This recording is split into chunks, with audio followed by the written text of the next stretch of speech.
కమలాపూర్ మండలం గూడూరులో cricket tournaments నిర్వహించబోతున్నారు. RK foundation ఆధ్వర్యంలో నిర్వహించిన బోతున్నా స్మారక క్రికెట్ టోర్నమెంటులో పలువురు ఔత్సాహిక ప్లేయర్లు పాల్గొంటున్నారు.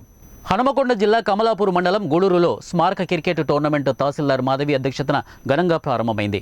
ఆర్కే ఫౌండేషన్ ఆధ్వర్యంలో నిర్వహిస్తున్న ఈ టోర్నమెంటును ఇటీవల రోడ్డు ప్రమాదంలో మరణించిన రమాకాంత్ అనే యువకుడి పేరు మీద నిర్వహిస్తున్నట్లు కమలాపూర్ తహసీల్దార్ మాధవి తెలిపారు. ఈ సందర్భంగా ఆమె మాట్లాడుతూ యువత బైకులు నడిపేటప్పుడు తప్పకుండా హెల్మెట్ ధరించాలని సూచించారు.